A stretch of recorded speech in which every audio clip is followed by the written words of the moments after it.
Dad साहब अस्सलाम वालेकुम, बहुत बहुत शुक्रिया आपके कीमती वक्त के लिए।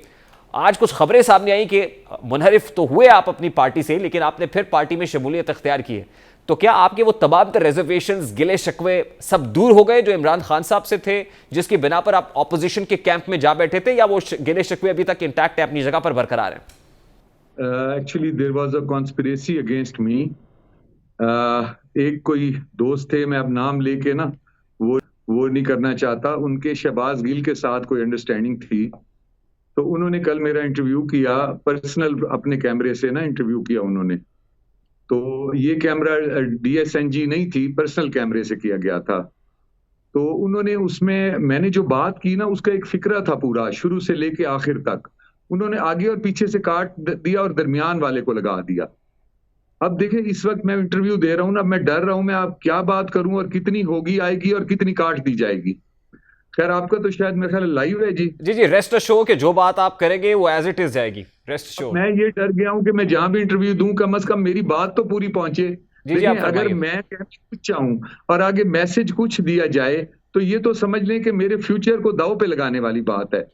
मेरा एक जमीर है, मेरा एक सोच है। मैं हमेशा सच्चाई पे चलता हूँ, हक पे चलता हूँ, ऑनेस्टी पे चलता हूँ, और मैंने कभी अपने जमीर को नहीं बेचा। और मुझे दुख सबसे ज्यादा ये होता है कि जब मुझे कोई ह्यूमिलिएट करे और मिस यूज करे।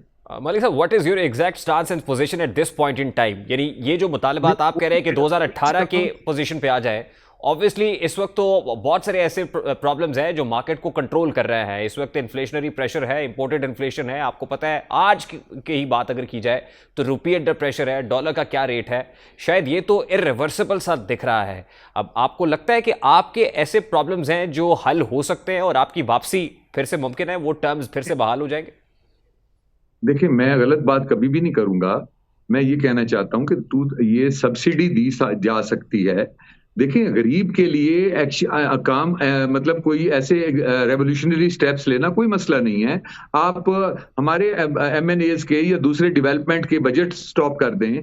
आप ये जो मोटरवेज बना रहे हैं उनको रोक दें। सबसे पहले जो भूखे लोग मर रहे हैं, आपका एहसास प्रोग्राम फेल हो चुका है, क्योंकि नीचे जो लोग नाम लिख रहे हैं वो पैसे खा रहे हैं। 2-4 पे तो 5 पे मैंने खुद पर्चे करवाए हैं। तो आप गरीब को सब्सिडी दें, क्योंकि गरीब इस वक्त बिजली और गैस के बिल भरने के बाद ना उसके पास बच्चों के फीस के पैसे हैं और ना खाने के। तो इसलिए ये कीमतें 2018 की ले आए। मसलन जैसे घी की कीमत उस वक्त 130 थी, आज 550 है। तो उसी पे रेट पे कीमत ले आए और सब्सिडी दें। गरीब को आप सब्सिडी देंगे तो सारे मसाइल सीधे हो जाएंगे। अच्छा मलिक और साहब, जिस तरह ये होना नामुमकिन है, समझा जाए कि बिल्कुल उसी तरह से मलिक अहमद हुसैन डैड का पाकिस्तान तहरीक इंसाफ की हमायत करना नामुमकिन है इस वक्त।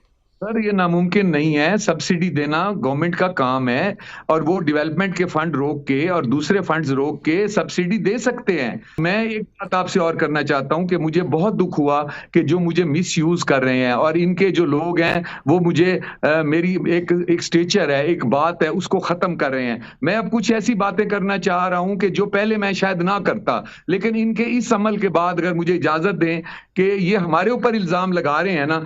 1993 में सियासी कारकुन के तौर पर इमरान खान साहब नवाज शरीफ साहब के साथ थे, जब उन्होंने इनसे फंड्स भी लिए थे वो उसके लिए शौकत खानम के लिए। 1999 में ये परवेज मुशर्रफ के साथ थे। 2002 में ये फजलुर रहमान को इन्होंने वोट दिया था उस वक्त प्रेसिडेंटशिप का। 2008 में ये काजी हुसैन अहमद के साथ थे। 2013 में जमात इस्लामी की हिमायत से KPK की हुकूमत बनाई।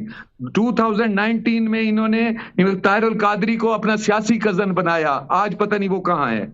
2014 में इन्होंने 2015 में इन्होंने MQM के साथ थे बल्दियाती इलेक्शंस में। 2016 में ये जमात इस्लामी के साथ थे और नून लीग के साथ। 2018 में जो है ये पीपल्स पार्टी के साथ थे चेयरमैन सेनेट की सीट पे। सर, ये कितनी तब्दीलियां हैं, ये कितनी तब्दीलियां हैं। और उस दिन मैंने यही कहा, मैंने कहा कि मैं इन्हें अर्तुगुल कहता था, मैं उन्हें बहुत पसंद। एक दिन मैं उठा, मैंने देखा कि टीवी पे चल रहा है कि इमरान खान साहब और वजीर आला साहब मिलके 7 MPs को मिल रहे हैं। ये बताएं, 7 MPs को जो ये मिले हैं नून लीग के, इन्होंने शामिल किए हैं, शर्कपुरी साहबान वगैरह। क्या ये जायज है? देखिए, मीडिया की मैं बहुत इज्जत करता हूं, क्योंकि मीडिया ने मुझे अल्लाह की मेहरबानी से MNA बनाया है। मुझे टिकट PTI ने नहीं दिया, पीटीआई ने सिकंदर बोसन को टिकट अनाउंस कर दिया था और मैं अल्लाह की मेहरबानी से बोसन और गिलानी से जीता हूं। इन्होंने टिकट अनाउंस कर दिया था बोसन को, मैंने जाके धरना दिया। मैं 2000 यहां से वर्कर लेके गया। जब मैंने धरना दिया, अगर मैं 1 साल 10 साल भी धरना देता रहता, खान साहब ने तो नहीं सुनना था। मीडिया मेरे साथ गया, सुबह दोपहर शाम मीडिया ने कवरेज की वहां पे। जी डॉक्टर साहब, अभी तो आप एमएनए हैं, पाकिस्तान तहरीक इंसाफ के टिकट पर एमएनए हैं, और पाकिस्तान तहरीक इंसाफ ने सदर पाकिस्तान ने 186 के तहत जो रेफरेंस किया है, ऑब्वियसली उसमें अगर तशरीह आती है 63A की और डिफेक्शन क्लॉज के तहत आपको ताहयात नाहली देखना पड़ती है, या उससे पहले ही अगर ये जो मुनहरिफ अरकान जो पार्टी ऑब्वियसली पॉलिसी से इख्तलाफ कर रहे हैं उनके वोट काउंट नहीं होते हैं, तो आप देखते हैं कि इसकी इंप्लीकेशंस आपके पॉलिटिकल करियर पे क्या होंगी? पहली बात तो आप ये क्लियर कर लें कि टिकट मुझे पीटीआई ने नहीं दी थी, मैंने धरने से टिकट ली थी और मीडिया के डर से इन्होंने मुझे टिकट दी थी। पहली बात तो ये बता दूं। पीटीआई का है ना। दूसरी बात, ना अहलियत एक दिन की हो या सारी उम्र की हो, मेरी बात सुने, अगर ये हमें अपने साथ चलाना चाहते हैं तो इनका क्या रवैया यही होना चाहिए कि ये हमारे घरों पे हमले करवाएं। हमारी एक एमएनए जिसकी बेटियां उसके घर पे थीं, इनके जो गुंडे थे वो दीवारों पे चढ़ गए, उनके घरों में घुस गए। क्या इस तरह से ये हमें प्रेशराइज करके हमें साथ रखना चाहते हैं? क्या ये शो कॉज नोटिस देके, मैंने कहा जी मैं पीटीआई में खड़ा हूं, मेरे सिर्फ 3-4 मुतालबात हैं वो पूरे कर दें। देखिए डॉक्टर साहब, अब तो वो वक्त गुजर चुका है, अब तो वोट ऑफ नो कॉन्फिडेंस की जो मोशन है वो टेबल होने जा रही है 25 को। अब तो फैसले का वक्त है, तो क्या समझा जाए कि जो फैसला आप कर चुके हैं कि ऑपोजिशन का साथ देंगे as far as vote of no confidence move is concern, तो आप उसके ऊपर अटल हैं? देखिए, मैं अपना फैसला आखिरी टाइम पे करूंगा। मैं आखिरी टाइम तक पीटीआई के साथ खड़ा हूं और मुझे उम्मीद है कि खान साहब रहम करेंगे। और मैं गरीबों के मुतालबात कर रहा हूं, गरीबों के हकूक की बात कर रहा हूं और उनके ऊपर ये मेहरबानी करेंगे और उनकी बात सुनेंगे। लेकिन मैं खान साहब से ये भी अपील करता हूं कि अपनी टीम को कहें कि इस तरह हमें हमारे फ्यूचर्स जो है ना उनके खिलाफ साजिशें ना करे। और दूसरी बात मैं ये भी कहना चाहता हूं कि खान साहब जो ये कह रहे हैं कि हमारे बच्चों के वो क्या कहते हैं रिश्ते नहीं होंगे, हमें लोग बुरा भला कहेंगे, तो ये जो डाइवर्शंस इन्होंने खुद किए हैं खान साहब ने। देखिए, हद दर्जा इख्तलाफ है आपको पार्टी सरबराह से, इमरान खान साहब से। आपको उनसे बहुत सारे इख्तलाफात हैं, वो गवर्नेंस के महाज के ऊपर परफॉर्म नहीं कर सके, मिसमैनेजमेंट है, पुअर परफॉर्मेंस है। अब वो कौन सा आखिरी टाइम है? अब तो 1-2 रोज रह गए हैं, आप कह रहे हैं अभी भी आप अभी फैसला करेंगे, तो ये रेक्टिफाई हो सकता है डॉक्टर साहब? मैं 3 महीने से ये मुतालबे कर रहा था, मैं आज से ये मुतालबे नहीं कर रहा था। चले मैं एक और बात करता हूं, ये अगर ये कहते हैं कि पीटीआई ने हमें जितवाया है, तो मखदूम शाह महमूद कुरैशी साहब के मुकाबले में जो सलमान नईम लड़ रहा था, वो क्यों जीत गया एमपीए पे?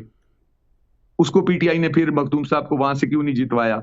इसी तरह सिंध से मखदूम साहब लड़े, वहां से नहीं जीत सके। इसी तरह और कई ऐसी जगह हैं जिनके ऊपर मैं निशानदेही करूं तो बात लंबी हो जाएगी। लास्टली देखिए, ये अनसर्टेनिटी जो आपके यहां है डिसीजन मेकिंग के अंदर, आपको नहीं लगता कि इसी वजह से कंफ्यूजन हो रही है, कंट्रोवर्सीज हो रही हैं आपको लेकर, आपके statements out of context quote हो रहे हैं? देखिए, आउट ऑफ कॉन्टेक्स्ट क्या है? साउथ पंजाब के सेक्रेटेरिएट को इख्तियारात देना आउट ऑफ कॉन्टेक्स्ट है? नहीं, वो स्टेटमेंट जो ऑब्वियसली आपको शिकवा है एक सहाफी भाई से कि उसने आपका स्टेटमेंट ऐसे लिया और शहबाज गिल साहब ने उसको तोड़ मड़ोड़ कर पेश किया। अगर आपके यहाँ एक कंफ्यूजन होगी, अनसर्टेनिटी होगी, एक डिसीजन नहीं होगा, तो ऑब्वियसली लोग अपने तरीके से फिर उसको इस्तेमाल तो करेंगे। डैड साहब, या तो आप बता दीजिए कि आप ऑपोजिशन के साथ हैं या हुकूमत के साथ हैं। You have to line with somebody. मैंने एक स्टेटमेंट दी कि इमरान खान साहब को मैं अर्तुगरुल समझता था और इनको छोड़ना मैं सोच भी नहीं सकता था कि इनको मैं छोड़ूं, और उसके लिए मैंने एक लफ्ज यूज किया कि इनको छोड़ना वो है। लेकिन जब मैं उठ के खड़ा हुआ, एक दिन देखा कि ये जो है ना नून लीग के एमपी एमएनए इसको मिला रहे हैं, तो मेरा ये ख्वाब टूट गया। अब ये ख्वाब जब मेरा टूटा तो मैंने सोचा कि मुझे खान साहब ने ये सिखाया है कि मैं कहीं भी किसी के बारे में सोच सकता हूं, मेरे उस्ताद यही है मेरे दूसरी तरफ सोचने के लिए। अब ये था मेरा बयान। उन्होंने पहला हिस्सा लगा दिया कि जी मैं जो हूं खान साहब को छोड़ना पहले अर्तुगरुल समझता था इन्हें, और इनको छोड़ना बहुत, मैं वो एक लफ्ज था। आप इमरान खान साहब को छोड़ने का फैसला कर चुके हैं या फैसला करना बाकी है अभी? मैंने अभी टाइम दिया हुआ है अपने मुतालबात के लिए और आखिरी दिन आखिरी टाइम पे मैं डिसीजन करूंगा।